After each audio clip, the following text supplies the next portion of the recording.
Alright, good.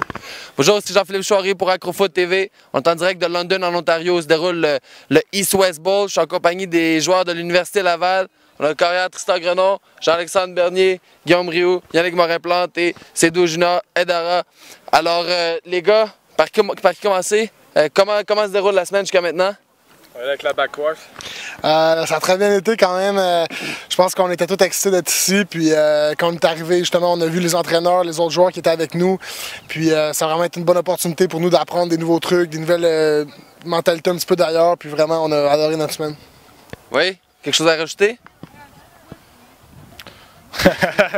Bon, comme j'avais dit, ça a bien été. Là. On a réussi à rester concentré et rester enthousiaste tout le long. On a vraiment eu du plaisir. On a pu connaître tout le monde là, de l'Est. Les gars de l'Ouest un peu moins parce qu'on n'était pas dans leur locker, mais de toute façon, on joue contre eux demain. Fait que c'est eux qui vont nous connaître.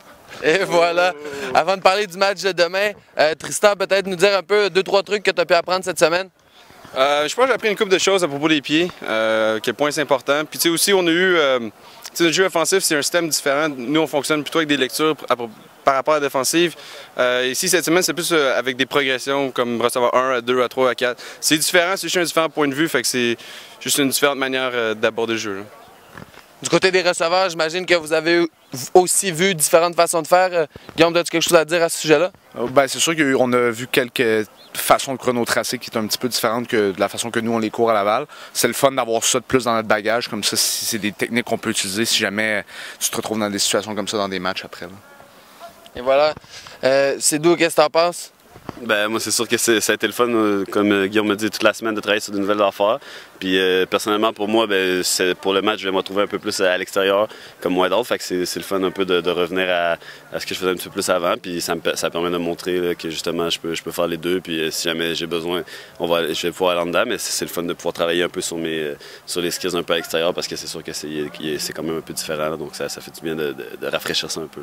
Ah, exact. Ça fait du bien d'essayer différentes positions, d'essayer des nouvelles choses. Je pense que c'est une grande partie de ce qui est un objectif de la semaine, justement, de vous sortir un peu de votre zone de confort.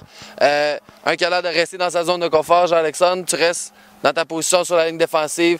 Tous tes coéquipiers du Rouge et Or sont à l'offensive. Tu es le seul sur la défensive. Comment ça se passe de ton côté? Ça se passe bien, sincèrement. Il a fallu que je pratique un petit peu mon anglais cette semaine avec beaucoup de gars des Maritimes, puis un petit peu l'Ontario, mais ça s'est très bien passé. J'ai bien évolué pendant la semaine. On a appris des bons trucs par rapport au jeu de main, au jeu de pied avec le coach des Alouettes. Puis j'avais aussi une couple de boys québécois sur la ligne avec David Ménard puis Éline Goyer. On a eu quand même pas mal de plaisir là-dessus. Là.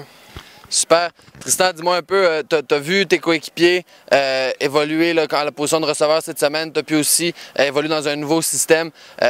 Comment s'est passée ta semaine d'un point de vue là, de leader, là, du gars qui dirige l'attaque, mais avec du monde que tu connaissais pas nécessairement? Ben, tu sais, je te dis, en début de semaine, c'est un petit peu bizarre parce que il n'y a personne que tu connais vraiment. Tu sais pas si. Comme si Gab Goulet de Sherbrooke, tu connais assez bien. Comme lui, j'avais aucune idée c'était qui. Mais tu apprends à connaître les receveurs comme il y a lui, Simon Lemarquand. C'est tous des bons receveurs. Puis plus la semaine allait, plus comme une chimie se créait. Puis déjà, j'ai amené ce que j'avais avec les 3 autres gars. J'ai amené ça avec les autres receveurs. Puis ça a juste super bien été, plus ça allait pendant la semaine. Super, écoute, là, on a Roland Hilaire ici, là, des Carabins qui est devant nous en train de nous faire une drôle de face. On va faire comme si on le voyait pas. Et voilà. Alors, parle-nous un petit peu de son coaching cette semaine, Jean-Alexandre.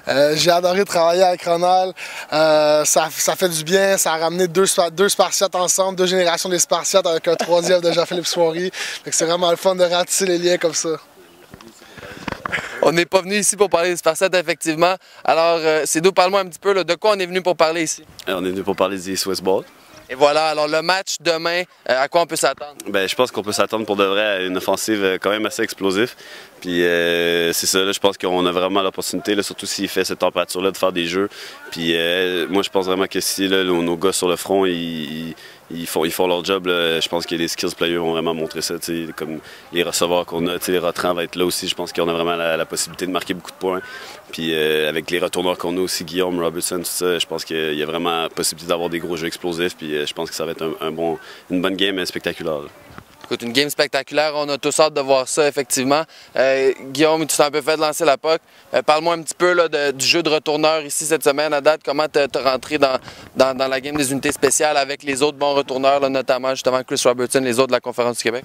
Ouais, on n'a pas fait, c'est sûr qu'on n'a pas fait grand-chose au niveau des unités spéciales parce que, dans le fond, on rentrait les schemes, on n'a rien roulé qui était live là, contre du vrai monde qui descend pour te plaquer. Fait que j'ai hâte de voir à la game comment les gars vont embarquer pour bloquer pour nous autres. Mais je suis sûr que si le monde met un petit peu d'effort avec moi et Chris en arrière sur les punt returns, je pense que ça va être dangereux. Là. Ça va être dangereux. Alors, vous l'avez entendu, de la bouche des joueurs du Rouge et Or de l'Université Laval. À suivre demain le match du East-West. Ça va être dangereux, explosif. À suivre. Bon match, les gars, puis bonne saison l'an prochain. Merci.